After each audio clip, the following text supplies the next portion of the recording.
Happy Friday.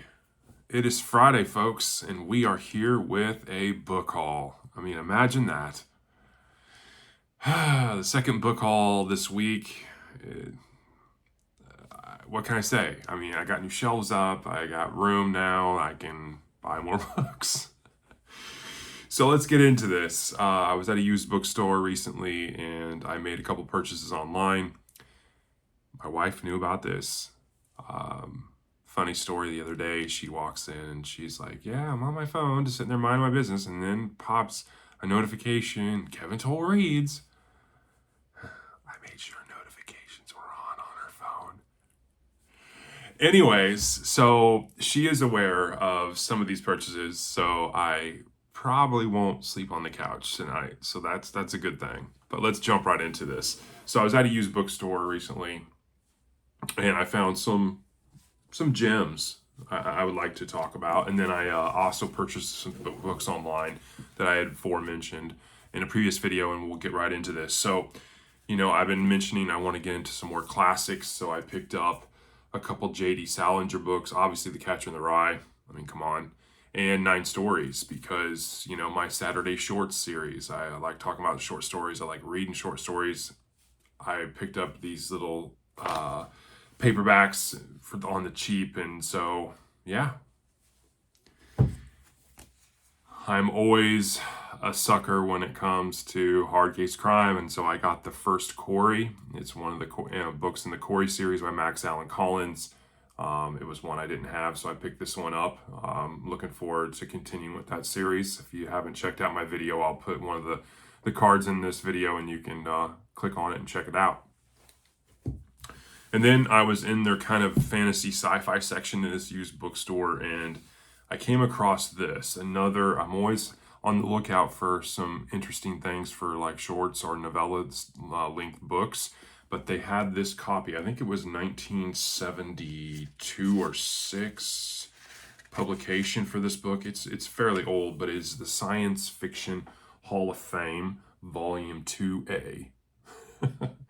And it has the greatest science fiction novellas of all time, chosen by members of the Science Fiction Writers of America. And you can see like the weather or the faded pages, but you have Paul Anderson, John W. Campbell, Lester Del Rey, Robert Heinlein, C.M. Kornbluth, Henry Kuttner, Theodore Sturgeon, H.G. Wells, Jack Williamson. Some of these I don't recognize at all, but I thought this was really cool. You got like a 500-page book that has a bunch of novellas from sci-fi, and so I thought that would be also an interesting to kind of bolster for some Saturday shorts as well. So I picked that up.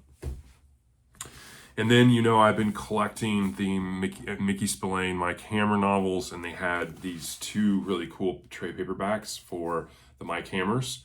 And so I picked these up. This one is The Big Bang, the Lost Mike Hammer 60s novel. Thought that was really cool. And then they had the same one, or kind of the same kind of one.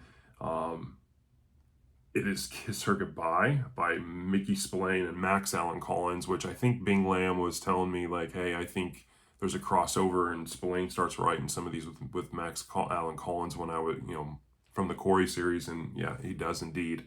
And these were really cool trade paperbacks, and I picked them up. So, and then I saw this too when I was over in the fantasy and sci-fi section. I'm familiar with Gene Wolfe as an author. I've seen people talk about the Book of the New Sun, how different it is and all that jazz, but I saw this and thought, this is interesting. It's called Peace by Gene Wolfe. I thought this was really interesting. It's a spellbinding, brilliant tour de force. He's being praised for his writing, but from what I gathered, it's an interesting tale, and it's not a very huge book, like 220 pages, but it's supposed to be really, really good. And if you can see the cover, the outline around the word peace, they got like skull and bones and like a witch-looking person. I thought it was really cool. But anyways, this sounded interesting. So, I mean, $2. I mean, how can you not? And then, obviously I kind of spoiled it earlier in one of the other book hauls I mentioned, or when I was talking about Conan, that I had one omnibus, but I didn't have the other two.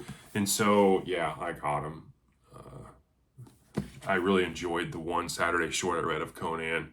Obviously, that's on one of my goals is to read more Conan. So I picked up these two Robert E. Howard omnibus editions of Conan stories, and so I definitely want to get into these as well. So I picked these up. And then lastly, I ordered as well, because you can't find this in Barnes & Noble. I went to Barnes & Noble. I've been looking on it.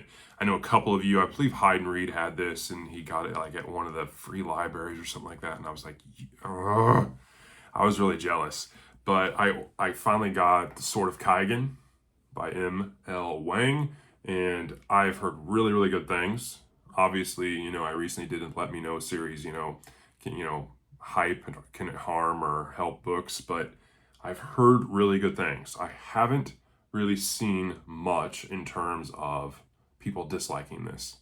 It's a standalone fantasy stories. It's supposed to be really, really good. People think it's one of the best they've read. Obviously, when looking at this, you got a glossary, cast of characters, so this looks pretty epic. I definitely want to get to this next year. I'm really excited about this and the Conan and everything else. But that's my book haul. It's a kind of smaller one, obviously. This weekend, the girls want another daddy-daughter date. There's a library that's doing an unhaul and a book sale, so we're going to go check that out. And yeah, there might be another book haul on the horizon. But hope you're having a great Friday. Be on the lookout. Later, I will have my review of book 2 in the Wayward Pines trilogy. So be on the lookout for that. I am already reading book 3 and flying through it. Blake Crouch, it's just fast paced. So, anyways, that's it. Hope you have a great Friday, and thanks for tuning in.